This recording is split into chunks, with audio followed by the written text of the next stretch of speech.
Polity MCQ mock series को आगे बढ़ाते हुए आज के क्वेश्चंस डिस्कस करेंगे। फ्रेंड्स, अगर आप इन एग्ज़ाम की प्रिपरेशंस कर रहे हैं या फिर हिमाचल के किसी भी एग्ज़ाम की प्रिपरेशंस कर रहे हैं तो ये है HPGK हब की टीम का नंबर। यहाँ पर व्हाट्सएप करिए, नोट्स, सिलेबस, टेस्ट आप प्राप्त कर सकते हैं। क्रैश कोर्स भी आप ज्वाइन कर सकते हैं प्रोफेशनल्स के अंडर। तो ज़्यादा जानकारी आप यहाँ पर व्हाट्सएप करके प्राप्त कर सकते हैं। क्वेश्चंस आपके स्क्रीन के सामने हैं। सभी क्वेश्चंस मॉक टेस्ट के रूप में लगाइए। भारतीय संविधान के किस अनुच्छेद के तहत लोकसभा में अनुसूचित जातियों और जनजातियों के लिए आरक्षण दिया गया है? आर्टिकल्स आपको बताना है। फ्रेंड्स, इंपॉर्टेंट क्वेश्चंस है। इसका बिल्कुल सही आंसर होगा ऑप्शन नंबर ए यानी कि 330। फ्रेंड्स, भारतीय संविधान के अनुच्छेद 330 के तहत लोकसभा में अनुसूचित जातियों और जनजातियों के लिए आरक्षण दिया जाता है। फ्रेंड्स, सभी एग्ज़ाम में क्वेश्चंस देखने को मिला है, चाहे मैं यहाँ पर सेंट्रल लेवल के एग्ज़ाम की बात करूँ या फिर हिमाचल के एग्ज़ाम की बात करूँ। ठीक है, तो इस तरह के क्वेश्चंस आपके एग्ज़ाम में देखने को मिल रहे हैं। नेक्स्ट क्वेश्चंस, अंडमान निकोबार द्वीप समूह का न्याय क्षेत्र किस न्यायालय की देखरेख में आता है? चलो जल्दी से बताइए। आप अपने दिमाग में क्वेश्चन जरूर सोचिए। पोर्ट ब्लेयर में बम्बई हाई कोर्ट की सर्किट बेंच, पोर्ट ब्लेयर में कलकत्ता हाई कोर्ट की सर्किट बेंच, पोर्ट ब्लेयर में मद्रास हाई कोर्ट की सर्किट बेंच, पोर्ट ब्लेयर में सुप्रीम कोर्ट हाई कोर्ट की सर्किट बेंच। फ्रेंड्स, इसका बिल्कुल सही आंसर होगा option number B, Port Blair में कलकत्ता हाई कोर्ट की circuit bench. Friends, Andaman Nicobar द्वीप समूह के न्याय क्षेत्र के न्याय का कार्य पोर्ट ब्लेयर में कलकत्ता हाई कोर्ट की खंडपीठ करती है और ये क्वेश्चंस बहुत बार आपके एग्जाम में देखने को मिला है। ठीक है, नेक्स्ट क्वेश्चंस यहाँ पर देखेंगे। केंद्र शासित प्रदेश लक्षद्वीप के न्यायिक क्षेत्र का कार्य कौन सा न्यायालय करता है? जल्दी से बताना है। इंपॉर्टेंट क्वेश्चंस है, हाईलाइटेड है। इसका बिल्कुल सही आंसर होगा ऑप्शन नंबर बी यानी कि Kerala high court. Friends, Kerala high court Kerala और लक्षद्वीप का हाई कोर्ट है। ये कोची में है। इसकी स्थापना 1956 में हुई थी। ठीक है, अभी तक लाइक नहीं किया तो जल्दी से कर दीजिए। किसी भी डाउट क्वेश्चंस के लिए व्हाट्सएप कर लीजिए। सुप्रीम कोर्ट के जजों की संख्या को कौन बदल सकता है? चलो जल्दी से बताइए। यहाँ पर ये क्वेश्चंस आप देख सकते हैं। सुप्रीम कोर्ट के जजों की संख्या को कौन बदल सकता है? ऑप्शन सामने है। राष्ट्रपति आदेश, कानून द्वारा, संसद, सुप्रीम कोर्ट की अधिसूचना, केंद्र सरकार की अधिसूचना। इंपॉर्टेंट है, किसी का भी क्वेश्चंस गलत नहीं होना चाहिए। फ्रेंड्स, इसका बिल्कुल सही आंसर होगा ऑप्शन नंबर बी यानी कि कानून द्वारा, संसद। फ्रेंड्स, संसद को कानून बनाने का अधिकार है। संसद कानून द्वारा जजों की संख्या को बदल सकती है। प्रारंभ में सुप्रीम कोर्ट में 7 जज थे। ये संख्या 1956 में 10, 1960 में 13, 1977 में 17 और 1985 में 25 हो गई। वर्तमान में ये संख्या 31 है। तो ये भी आपको याद रखना है क्योंकि आपके एग्जाम में क्वेश्चंस डायरेक्ट बनता है। नेक्स्ट क्वेश्चंस, सुप्रीम कोर्ट के मुख्य न्यायाधीश के रूप में कार्य करने के लिए व्यक्ति को उच्च न्यायालय में कम से कम कितने वर्ष तक कार्य करना चाहिए? इंपॉर्टेंट क्वेश्चंस है, किसी का भी क्वेश्चंस गलत नहीं होना चाहिए। द राइट आंसर इज 10 वर्ष। फ्रेंड्स, सुप्रीम कोर्ट के जज बनने की एक प्रमुख योग्यता है कि व्यक्ति कम से कम 10 वर्ष तक किसी हाई कोर्ट न्यायालय के न्यायाधीश के रूप में कार्य कर चुका हो। कम से कम 10 वर्ष यहाँ पर कंपलसरी किया गया है। क्लियर है? चलिए नेक्स्ट क्वेश्चंस यहाँ पर देखते हैं।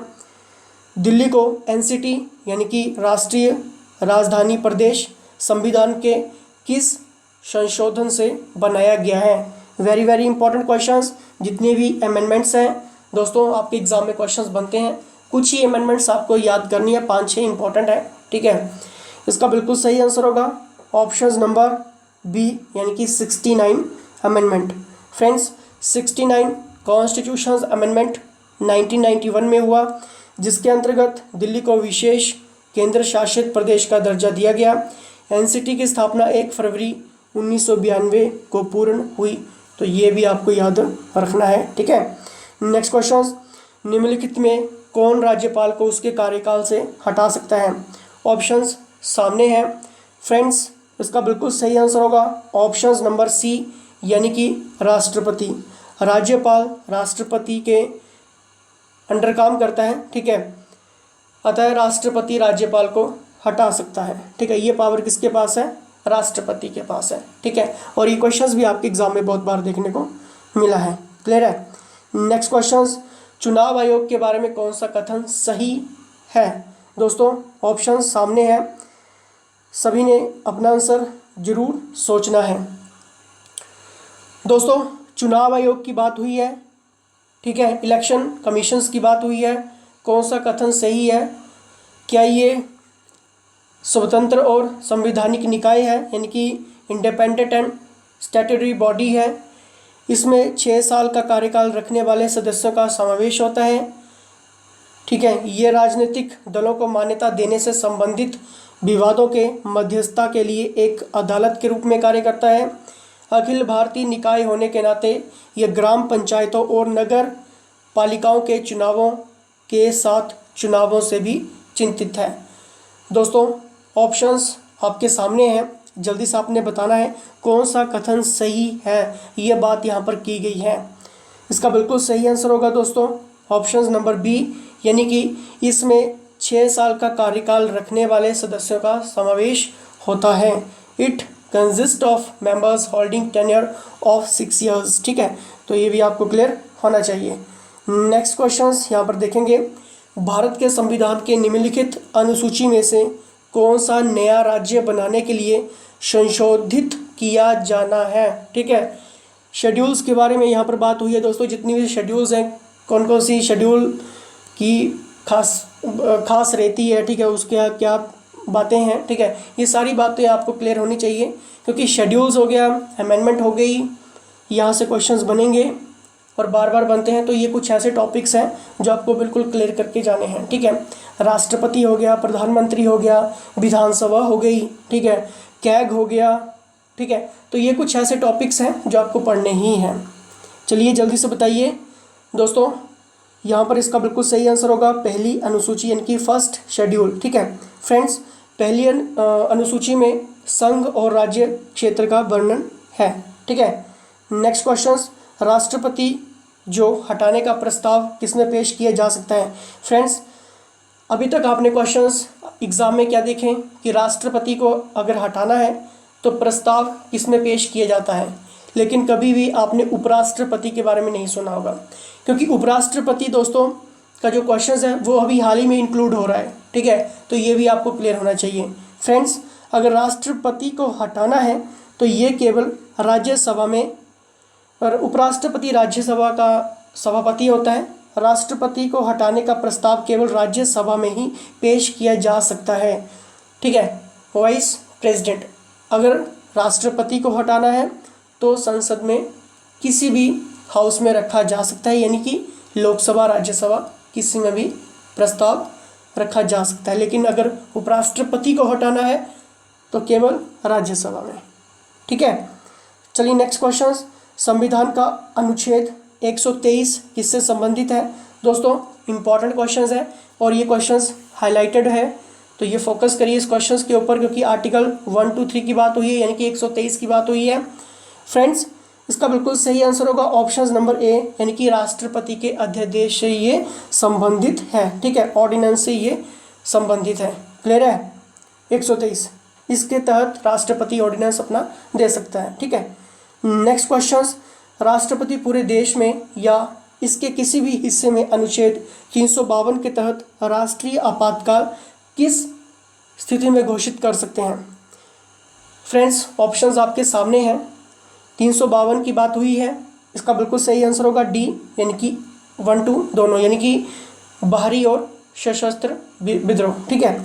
फ्रेंड्स 44 संविधान कॉन्स्टिट्यूशन अमेंडमेंट 1978 के तहत आंतरिक अशांति को हटाकर सशस्त्र विद्रोह शब्द जोड़ा गया, ठीक है, सशस्त्र, ठीक है, विद्रोह शब्द जोड़ा गया था, तो ये भी आपको क्लियर होना चाहिए।